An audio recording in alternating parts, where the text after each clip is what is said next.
Welcome back, ladies and gentlemen, to another episode of Agents of Mace. Today, we're continuing our watch through of X-Men 97 with episode 4, Motendo dash slash life and life death, I think. And it's funny because last week we were talking, and I was like, I want individual stories, but I don't want it to be Monster of the Week. And boy, oh boy, was this Monster of the Week with an ending that had something interesting going on. So I don't know. First thoughts. This to me, like I like this episode. I thought it was pretty fun. I mean, there were certain aspects of it that I was getting like old school, like Are You Afraid of the Dark episode vibes. Because they're basically just thrown into this video game world.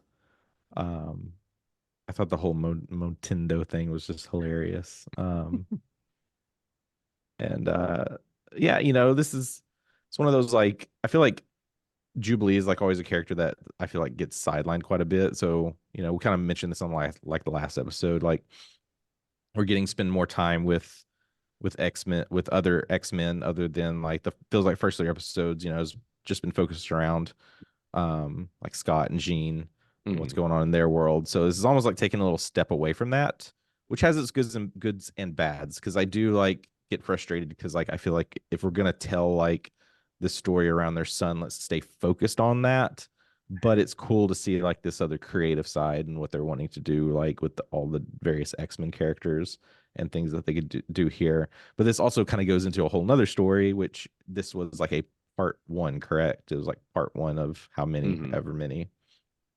So it really fun, but at the same time, it has that frustration of like, where's all this really going to go? Yes. I feel like I enjoyed parts of the like Motendo storyline. But it felt like here we are again with a chance for Jubilee to teach Sunspot how to be Sunspot. And instead of getting that, they just give us old Jubilee for some reason. And then that story just kind of ends. And then we go to Storm. I'm interested in what's happening, but at the same time, it feels like I don't care what's happening anymore. Why is she not teaching him how to use his powers, or that it's okay to use his powers? Like every episode that he's in, it's him explaining more about how he was scared to say that he's a mutant. But like now you're with the X-Men, and now you're with Jubilee, who's here presumably to teach you that it's okay to be a mutant, but we never see that. Like she never actually works with him towards him being a mutant. And instead it's like we're just watching Jubilee be Jubilee, which is fine, but like it doesn't feel like a story. It feels like a filler nonsense. Yeah. It's like her birthday, right? She's turning 18 and it's like, well, what do you want to do today? I'll go play video games. And then you get lost into this video game world, which is called Mojo World. Yes, which like fun that we're getting, Mojo, and also they like, the new design of Mojo is like super thin, whereas like old Mojo was like huge and disgusting and fat. And so they, made a point to point that out. Wasn't the Mojo Dojo Casa House? Unfortunately. And we get a lot of different animation styles for this episode as well. There's like a few moments, which was kind of fun to see. Yeah, I mean that, me, the 8-bit design is I'm all for it. Yeah. I was like, might as well just give us a whole episode like that. Yes, that would be ideal. I don't know that they will do that, but it would be cool to see like a different animation style for an episode, for like an entire episode. I think that'd be neat.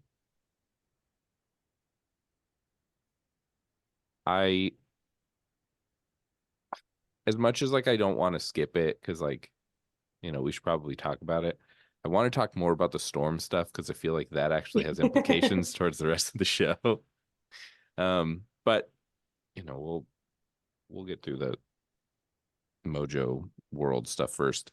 Um, it's interesting because Mojo, like they even make reference to it. There's like clips from the old series. Because there's a whole Mojo World like season that's like a whole arc in the original animated show. So I thought it was cool that they're like referencing that and bringing it back. But again, it almost felt like, why are we doing Mojo World when this could have been like an arcade situation? She even said, let's go to the arcade. So I was like, oh, they're going to bring an arcade. Um, I don't know. I mean, I get that Mojo is like an X-Men villain, but again, it goes back to you've told us that this is a continuation of the old Mm, show, and this is mhm, something we've already seen in the old show. So it doesn't seem like a continuation. It seems like you're redoing stuff mm. when Can you we at don't least need to. appreciate, though, that the whole reason this happens is because Magneto thinks going to an arcade is beneath him? Yeah, yeah. Yeah, yeah, yeah. Everybody's like, hey, that sounds like a lot of fun. And he's just like, absolutely not. It doesn't matter if it's our birthday. We're going to an arcade. Yeah. I mean, there's like some, I guess, symbolism in there, right? Like Magneto's the bad guy, like the boss level. Yeah, she Um, gets to fight him after he ruins her birthday. Uh-huh. yeah, I guess I wanted more out of this episode. It felt like it was a fun episode, but it just felt kind of weak story wise. But this is ideal because it doesn't take up the whole runtime of Yeah. the full episode. I think that's one of the things I really enjoyed about watching episode 4 is that they had two ideas. Neither of them were going to take up a whole 30 minutes. And they were like, you know what? It's okay. We're going to have half the time for Jubilee's birthday, and then we're going to have the rest of the time to begin this, what's going to be a longer story with Storm. And I Mhm. thought that was great. I was like, perfect. More shows need to do this. If they don't have an idea that's going to take up the whole thing, don't pad it out with like making that story more needlessly complicated or anything. No, just plunk in another one. Yeah, yeah. That's fine, but like Mhm. again, if they had like 15 episodes, then sure, like give me a Space Waster episode that's just like something funny. But I feel like they're building up such like a big thing going on that it felt like they should have put a little more effort into the story that they're trying to tell Yeah. If this one's like overall. setting up anything, it feels like it's just continuing this Jubilee and Sunspot like romance because they're Mhm. digging on each Yeah. other, and it's cute and everything. But I do think I might have caught something that they're trying to set up something for Deadpool 3. Ah, Oh. do Okay. tell, do tell. Okay, so Mojo, I think it's Mojo, but in passing, someone, probably Mojo, mentions Dazzler. Mm-hmm. And for years, there's been speculation that Dazzler is going to be in a Deadpool movie because word on the street is Ryan Reynolds wants to cast Taylor Swift in a cameo as Dazzler. Mm-hmm. And so in my head, you know, coming up with theories, it's not that much of a coincidence that this happens so close to the Deadpool movie's release and also right in the middle of like Taylor Swift mania. Yeah. So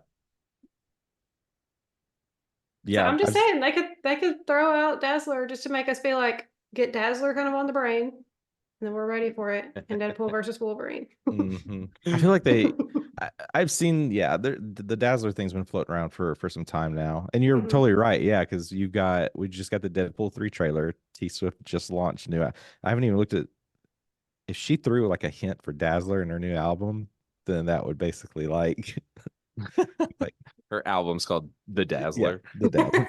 That would have been It's great. too sad. She doesn't have time to be dropping hints about Dazzler. It's all about how mad she is at boys. Right. Isn't that all of her albums? I think yeah, Yes. it's just one of those things of like,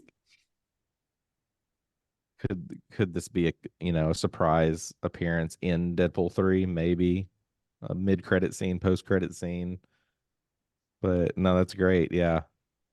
I've seen a lot of chat around this project, and yeah, like it's one of those like, could Ryan Reynolds be trying to get the internet to do like the same thing they did with him in Deadpool, right? Right. Yeah. Just push Yeah. for her He's fan he's just kind service. of he's just like setting the spark, and he's like, all right, y'all turn this into the massive fire to get this to happen. All right. I mean, yeah, I'm into that. I'm into that. Yeah. We could do like an entire episode on the new Deadpool trailer. We won't veer off into that. We can't do it. We can't. So back to 8-bit world here. We did get two like one like comic reference and one sort of like overarching Marvel reference, which I thought was cool. They fight in the Savage Land, Mhm. which is one of the areas that they fight in. And I was like, this is cool. Like, I wonder if we're ever going to get Savage Land stuff in the MCU. It feels like it would be weird because, like, how do you fit that in and make it like, yeah, this exists, but nobody knows about it? So I don't know. But the other one, which I thought was cool, was when they're first fighting the Sentinels, when they like first go into Mojo World. There's a poster on the wall behind them that's like super pixelated, but it is the cover for Days of Future Past with like all of the different X-Men, and then it says, captured or deceased like across their faces. And I was like, oh, that's cool. Is this supposed to be like Days of Future Past reference? Like they're in this future Mhm. where Sentinels have wiped out uh most of mutant kind.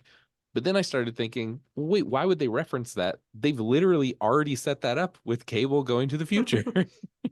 So I don't know what's going on there. Um,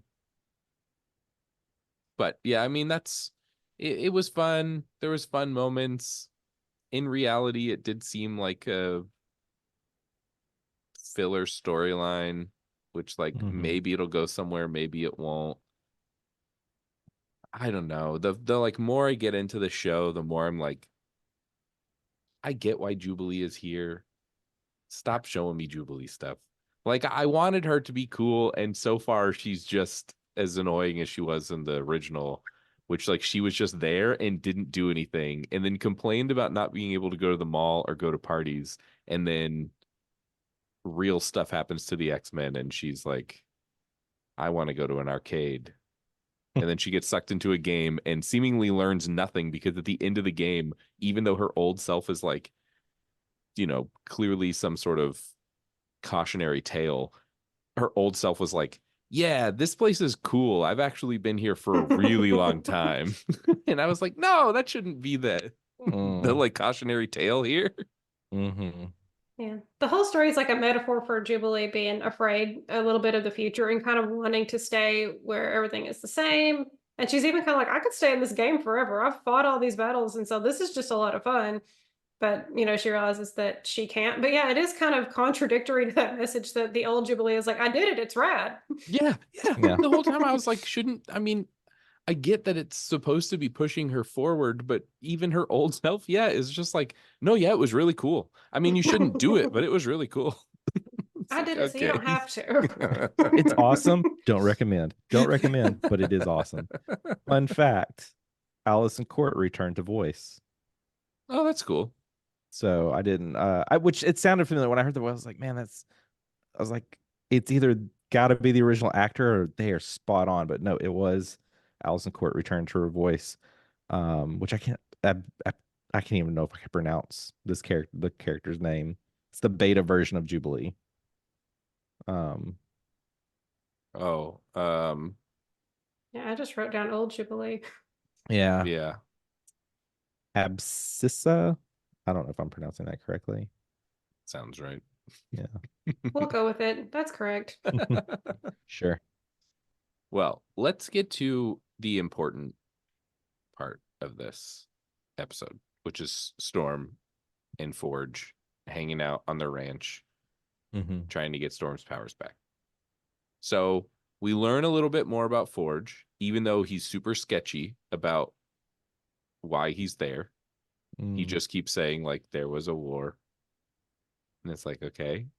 And Storm has changed quite a bit from the Storm that we get at the beginning of this, and also the Storm that we left with from, the old show. The I don't know, like, battle that she's fighting with herself and with whether or not she can get her powers back, it's like, I feel like my biggest problem with this episode is, like, this seems so serious and like emotionally heavy to be butted up right behind these two going and playing a video game. And I had to watch it twice before I was able to, like, fully commit to the second half, because I felt like, man, you, like, hit me with this, like, really goofy, cool thing, and there's, like, pixel art battle and all this stuff, and then all of a sudden it's like, oh, that's right, Storm is, like, facing an actual challenge, and we're, like, trying very to learn more. Spider-Man 2, like Tobey Maguire Spider-Man 2 vibes, right? Yes. Yeah, like, Which any of you go watch that yesterday? No. Yeah. I wanted to, but like Cinemark's not being nice and playing the Spider-Man movies here. Oh man, all of the Alamos Spider here. Mondays. Yeah, we're playing. It's like each Alamo is playing a different Spider-Man movie. Yeah, I think Movie Tavern's the only one that's doing it. But yeah, I mean, it's definitely got that vibe to it. Yeah. Go ahead, Elise. I was just going to say, the first time I went through episode 4, I didn't realize that there was anything after Motendo, and I just skipped to episode 5. So we're really lucky that I was like, I probably need to go back and rewatch these and actually take notes before we record. Because then I was like, well, what is this? Huh. Bonus footage. I was like, wow, that was short. And I was just on to episode 5. So yeah, I did catch Laugh Death the second time through. It's interesting because, like, she goes, like, back and forth between, like, accepting it and not accepting it. And I get that we're, like, building up. I mean, like, I guess, the question right now is, like, is she going to get him back? Is she not? It seems like we're building up to something where Forge can potentially make something that could give her powers back, or there could be some sort of reversal of the effect or something like that. I'm interested in, like, what else we're going to get Forge for in this season. Like, is he only here to assist Aurora getting her powers back? Or is he here to, like, join the X-Men? It sounds a lot like he doesn't want to step back into this world. Yeah. It feels very like almost like Terminator-esque vibes, right? You've got like this mutant that basically built this gun. So it's like, he's basically the cause of Storm losing her abilities. And it's like, let's go back and get with Storm and try to, like, correct the wrongs. And now you have this chemistry between them, this love interest, and it feels interesting, right? But yeah, it's like with Forge, like, just this sense of, like, does he really want to be there? Like, what's his motive with all this? Right. And yeah, like, is he here because he feels bad and he wants to, like, stop this weapon from being mass produced? Or is he here because he's potentially, like, hiding from some sort of future that he knows about? Or Is he Yeah. hiding from the people that have the weapon? Well, this goes into the struggle that we're having with this. It's like, what is the actual story they're wanting to tell here? Is this, weapon that was made a big part of it? Are we going to see more of it? Is this is this going to tie in with Mr. Sinister in any way? Is Mr. Sinister going to get this? Like, there doesn't seem to be real connection of like where this is going to lead with these little big moments, right? Because Storm losing her powers is like a pretty big moment. Like this feels like this could have been a whole season. Right. Um, Well, yeah, especially since they literally started by telling us that she's an Omega Yeah. level threat. Like, yeah, she's the most powerful of powerful mutants. Like, I don't know. Again, like, I wish that there had just been more time for that story. It was more interesting to me than the goofy fun side story. But it is like it's part one of at least two. And so it Yeah. is going to be a longer story. I felt like we just kind of got act one Yeah. of the real story. Yeah. And I'm sure that we will get more. And I'm excited that I can, binge through these episodes like one after the other. Sort of. Yeah, sort of.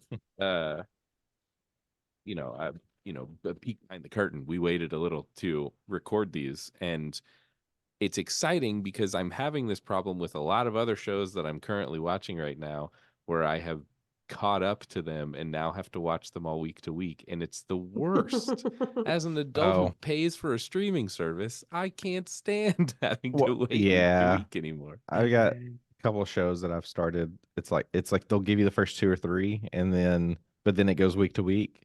Just do it week to week. Just start like that at the beginning. It's either do that or give me all the episodes at once. Yeah, I think we talked about this like with some of the past series where it's like, what do we like better, week to week or dump the whole thing? And the more stuff that's coming out that's week to week, the more I'm like, no, dump the whole thing. I want to be able to binge watch the entire season and not have these questions and have to wait for a week.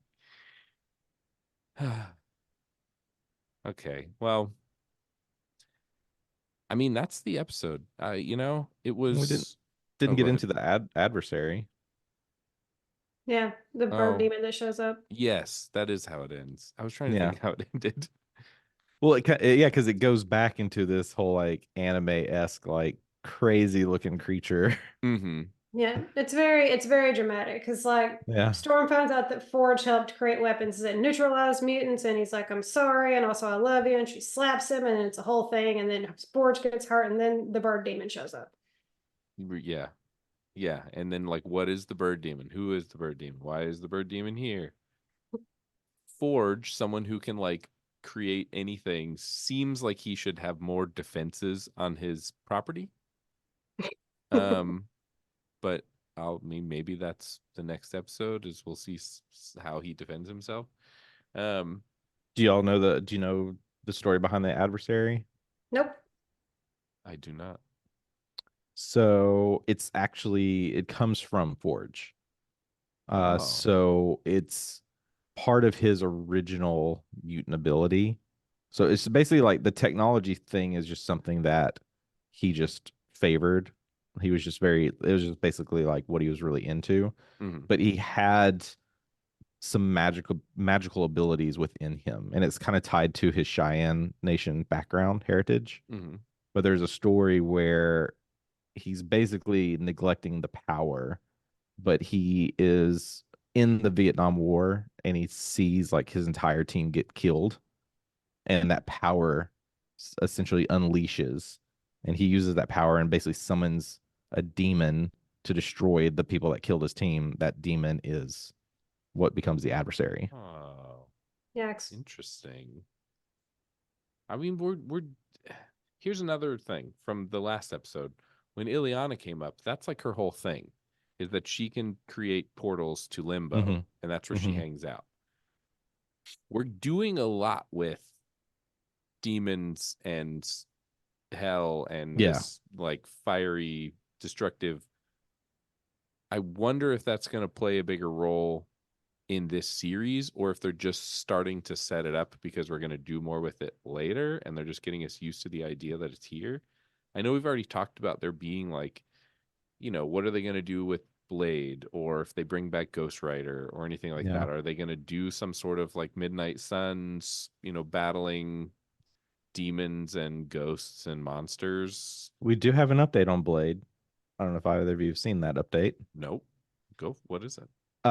Basically they've scrapped whatever the original story is, which they will not share, and they're going to just stick with Blade being a vampire killer. Like, so I believe this movie will take primarily place in Mexico, Okay. and the core of it is basically him running around killing vampires.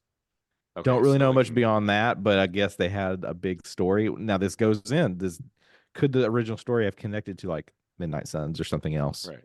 Well, we Or know would that it it had to connect in some way to Eternals. exactly, yeah. Would have this been more in line with the Eternals, and maybe the original story and styling was going to kind of be more like the Eternals, and they've just decided, no, let's just stick with killing vampires. So that's what we're getting.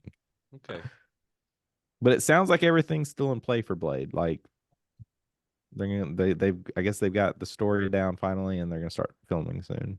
All right. Well, I guess that's a plus. Yeah. Well, I But mean, even to the point that like the thing we were just talking about, this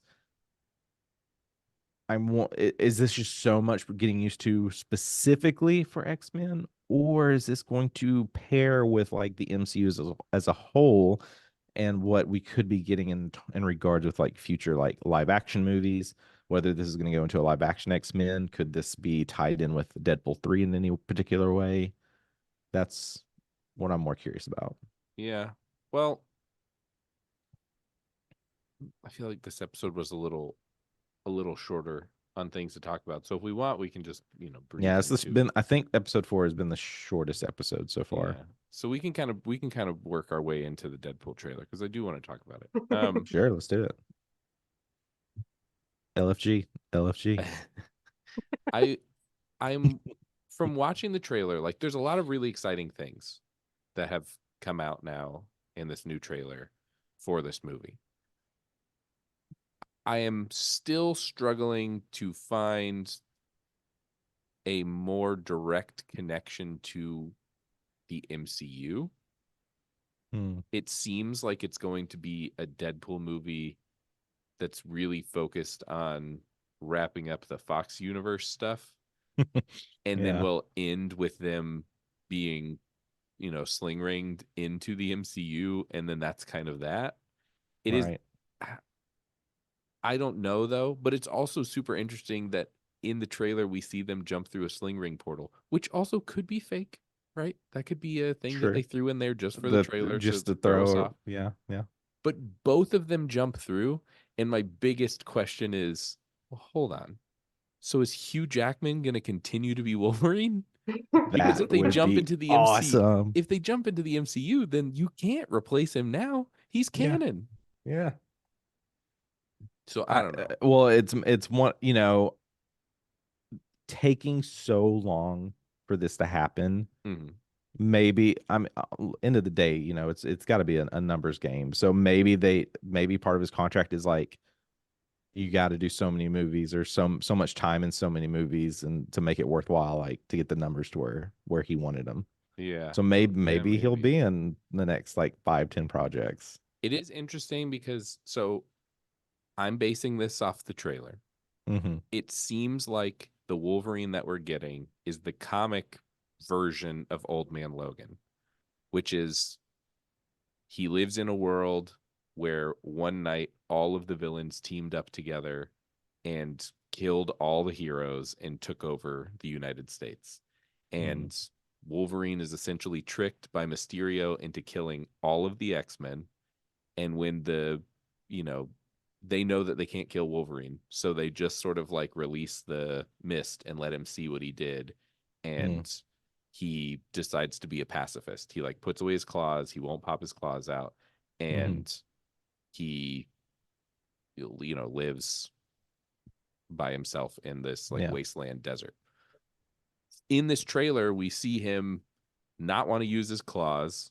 We see uh, a more, desolate wasteland of the United States. We hear somebody mention that he kills his whole universe. So, or he's the reason that his universe is all dead. So, like, okay. And we see at one point, I mean, two big things happen at one time, but we see like a giant Ant-Man helmet with a giant skull inside of it open up. And my immediate thought was, this is Pym Falls from the story of Old Man Logan, where they like are traveling across the United States, he and Blind Hawkeye, and they travel to Pym Falls, which is like just Hank Pym's giant dead skeleton. It has to be that story. Like I can't Yeah. I can't and I don't know if this is like, again, one of the reasons I think Ryan Reynolds is so cool is that he wanted to stay true to the comic book Deadpool and not do a bunch of things that like don't make sense like they did in, X-Men Origins. Um and so I'm thinking that like, is this him being like, hey, when you did Old Man Logan, you didn't include any of the things that make Old Man Logan Old Man Logan. Mm-hmm. So I'm going to put them in my movie now and be like, here's all the stuff that we didn't do before, which would be really cool. I don't know about it being like the Fox Universe X-Men hanging around, because that's who's standing in front of Pym Falls, and like, Yeah. that's not part of that storyline. But it is, I mean, that was the most exciting for me. And then, Yeah. the standout is in that same shot, you see Azazel, you see Lady Deathstrike, you see Mm-hmm. Pyro, you see the whatever the like main henchman lady is from the third X-Men movie. I can't remember her name, but the one that's like hanging out with Magneto the whole time. She has like the tattoo on her neck or her face or something. Um, so like all of them are there. So I was like, that's cool that you're bringing back everybody. We kind of already thought that, but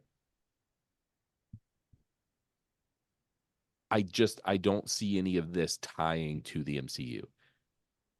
We Other than see the temporal monster. yeah, we see Eliath and we see him fighting the TVA and stuff like that. So like I see that being a tie-in, like the TVA being there, but I just can't figure out what the thread is that's holding this to the MCU. It seems more like an introduction, like a reintroduction to Deadpool as a Disney movie, which fine. Maybe.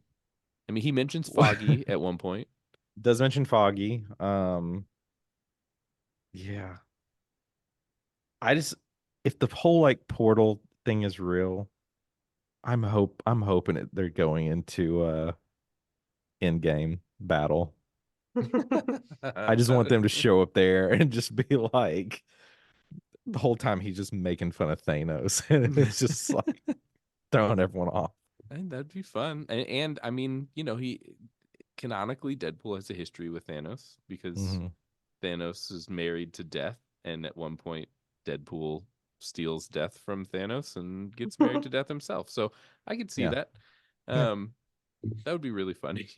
I'm also wondering, do you think we're gonna see Loki? Do you think Loki's gonna pop up? Hmm.